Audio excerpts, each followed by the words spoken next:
Assalamualaikum, hai, perkenalkan nama saya Sundari Safatul Anggara dengan NIM 860566931. Prodi Pendidikan Guru Sekolah Dasar Fakultas Keguruan dan Ilmu Pendidikan.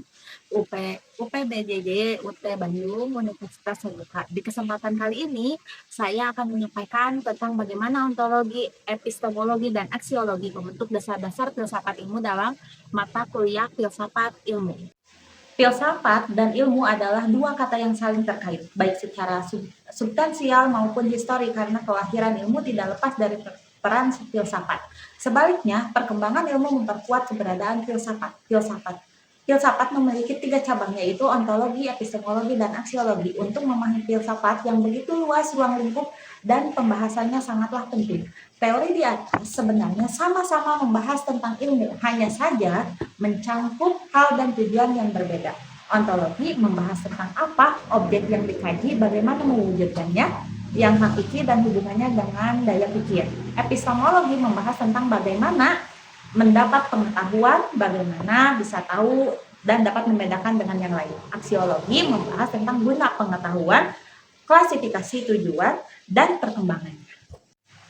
Ontologi. Secara etimologis, istilah ontologi berasal dari bahasa Yunani yang terdiri dari dua kata, ontos yang berarti ada atau keberadaan, dan logos yang berarti studi atau ilmu.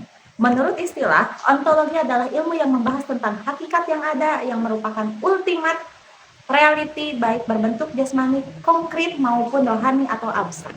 Ontologi adalah bagian dari cabang utama filsafat yang dikenal sebagai metafisika dan beberapa mengatakan sebagai turunan dari metafisika.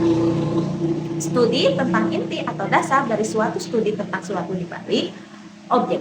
Ontologi berurusan dengan pertanyaan tentang hal-hal apa saja yang ada atau dapat dikatakan ada. Mungkin ada, dan bagaimana wujudnya dapat dikelompokkan berdasarkan persamaan dan perbedaan atau karakteristiknya. Ontologi ilmu berarti kita akan mempelajari apakah ilmu itu dan bagaimana bentuknya, bagaimana ilmu itu menjadi ilmu, dan apakah keberadaan ilmu itu benar-benar nyata. Sebenarnya, metafisika bukanlah sebuah ilmu karena metafisika adalah cabang filsafat murni atau filsafat umum atau filsafat tradisional. Maka mari kita katakan bahwa ilmu yang mempelajari metafisika adalah ontologi. Ontologi adalah ilmu yang khusus mencermati atau mempertanyakan apa yang dibalik segala sesuatu yang dianggap atau mungkin ada. Misalnya, ada kata mahasiswa. Kata ini dalam bentuk tulisan yang ada dan ada yang dalam bentuk lisan atau yang dilafalkan atau diucapkan. Ontologi mahasiswa. Apakah mahasiswa itu ada? Bagaimana bisa mahasiswa itu dikatakan ada? Apa wujud atau karakteristik mahasiswa itu? Jika mahasiswa dikatakan sebagai sesuatu yang tidak nyata, lalu mengapa ada yang disebut mahasiswa? Jika mahasiswa itu dikatakan sebagai sesuatu yang nyata, lalu apa yang membedakannya dengan hal lain yang dianggap ada seperti siswa, pelajar, dan lainnya? Jawaban-jawaban dari pertanyaan-pertanyaan itu nantinya menjadi pernyataan-pernyataan ontologi. Mahasiswa itu adalah orang yang sementara menempuh pendidikan tinggi, atau mahasiswa adalah atribut bagi orang yang tingkat pendidikannya lebih tinggi dari dasar dan menengah. Dari pernyataan di atas, sebenarnya kita mulai menyadari bahwa ternyata kata mahasiswa yang selama ini melekat belum benar-benar dipahami. Lalu, bagaimana dengan ontologi ilmu? Prinsipnya sama. Ketika dihadapannya dengan konsep ontologi, ilmu itu pasti dipertanyakan dan dicermati agar ilmu itu memang benar-benar keberadaannya. Ontologi pendidikan. Apakah pendidikan itu? Bagaimana kita dapat mengetahui bahwa pendidikan itu nyata? Apa yang menjadi petunjuk kenyataan pendidik? Bagaimana kedudukannya dalam kehidupan manusia? Apakah manusia benar-benar membutuhkan pendidikan? Mengapa? Adakah perbedaan antara orang yang berpendidikan dan yang tidak? Dari segi apa pendidikan dapat tetap eksis bagi manusia? Pendidikan adalah suatu proses memberi dan menerima pengetahuan dan keterampilan pendidik dianggap nyata bagi manusia karena pendidik dapat menunjukkan suatu proses belajar yang ditunjuk dalam bentuk perubahan sikap dan perilaku manusia sehari-hari. Maka, apakah peran dan kedudukan ontologi dalam perkembangan ilmu pengetahuan? Perlu dipahami bahwa ilmu pengetahuan dapat berkembang dengan pesat seperti yang telah dipelajari, karena fungsi ontologi yang berperan secara filosofis sebagai pemikir dalam menanyakan dan menjawab persoalan keberadaan dari apa yang dicermati. Masuk ke epistemologi. Epistemologi selalu menjadi bahan yang menarik dikaji karena disinilah dasar-dasar pengetahuan maupun teori pengetahuan yang diperoleh manusia menjadi bahan pijakan. Epistemologi bertujuan untuk mempertanyakan bagaimana sesuatu itu terjadi, bagaimana kita mengetahuinya, bagaimana kita membedakannya dengan yang lain dan sebagainya, tentang keadaan dan kondisi sesuatu dalam ruang dan waktu. Epistemologi berasal dari bahasa Yunani. Epistem yaitu pengetahuan dan logos yaitu kata atau diskusi atau ilmu. Dan jika diungkapkan berarti cabang filsafat yang bersangkutan dengan asal-usul hakikat, sifat, dan jenis. Menurut Abdullah Amin, epistemologi adalah cabang filsafat yang membahas hakikat, kebenaran, sumber, metode, dan struktur pengetahuan. Misalnya, epistemologi mempengaruhi bentuk peradaban manusia dalam skala global dan secara khusus mempengaruhi perkembangan ilmu pengetahuan dan teknologi. Kajian epistemologi membahas tentang bagaimana proses mendapatkan ilmu pengetahuan, hal-hal apa yang harus diperhatikan agar mendapatkan pengetahuan yang benar, apa yang disebutkan kebenaran, dan apa kriterianya. Jadi, yang menjadi landasan dalam epistemologi adalah proses apa yang memungkinkan mendapatkan pengetahuan logika, etika, estetika. Bagaimana cara dan prosedur memperoleh kebenaran ilmiah, kebaikan moral, dan keindahan seni. Apa yang disebut dengan kebenaran ilmiah, keindahan seni, dan kebaikan.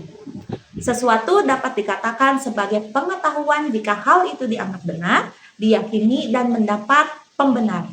Bagaimana pengetahuan itu dianggap benar? Tentu kita harus mengetahui bagaimana pengetahuan itu disusun berdasarkan proposisi yang tepat, logis, dan rasional.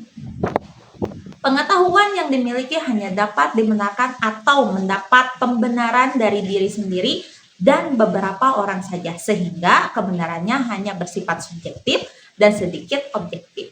Tetapi ilmu yang dimiliki dapat dibenarkan oleh semua orang karena kebenaran ilmu yang kita diperoleh bersifat ilmiah atau sesuai dengan metode dan prinsip keilmuan, sehingga kebenarannya dikatakan ilmiah dan objektif. Karena itu, dalam memperoleh kebenarannya, ilmu maka harus semaksimal mungkin menjauhkannya dari unsur subjektivitas atau kebenarannya, atau kebenaran diri atau nilai-nilai atau hal-hal di luar dari diri yang tidak masuk dalam apa yang dicermati atau diteliti. Kekuatan kebenaran yang asalnya dari pendapat sendiri masih sangat lemah jika dibandingkan dengan kebenaran ilmiah yang asalnya dari serangkaian metode atau prosedur keilmuan. Orang yang mengatakan kebenaran ilmiah selalu didukung oleh hasil-hasil riset atau penelitian berisi fakta-fakta atau data, sedangkan orang yang mengatakan kebenaran non-ilmiah hanya didukung oleh fakta-fakta saja tanpa data. Aksiologi merupakan salah satu bagian dari kajian filsafat ilmu yang membahas tentang kegunaan atau manfaat dari ilmu pengetahuan. Kajian terhadap ilmu pengetahuan telah menjadi bagian terpenting dari kehidupan sosial manusia. Kajian ini telah mendorong lahirnya filsafat, yaitu suatu cabang ilmu pengetahuan yang membahas tentang ilmu itu sendiri. Aksiologi berasal dari bahasa Yunani, aksia yang berarti nilai, dan logia yang berarti wacana lisan atau ilmu. Aksiologi juga diartikan sebagai cabang filsafat praktis yang mempelajari sifat nilai. Secara umum, para ahli filsafat sepakat mengelompokkan studi filsafat ilmu pengetahuan itu menjadi 3 aspek utama, yaitu aspek ontologi, epistemologi, dan aksiologi. Aksiologi lebih banyak membahas tentang aspek manfaat atau nilai guna dari ilmu itu sendiri. Aksiologi merupakan bagian dari filsafat ilmu yang menekankan pembahasan di sekitar nilai guna atau manfaat suatu ilmu pengetahuan. Aspek ini menjadi sangat penting dalam proses pengembangan ilmu pengetahuan sebab suatu cabang ilmu yang tidak memiliki nilai aksiologis maka cenderung mendatangkan ketidakmanfaatan bagi kelangsungan hidup manusia. Aksiologi juga merupakan studi filosofis tentang nilai.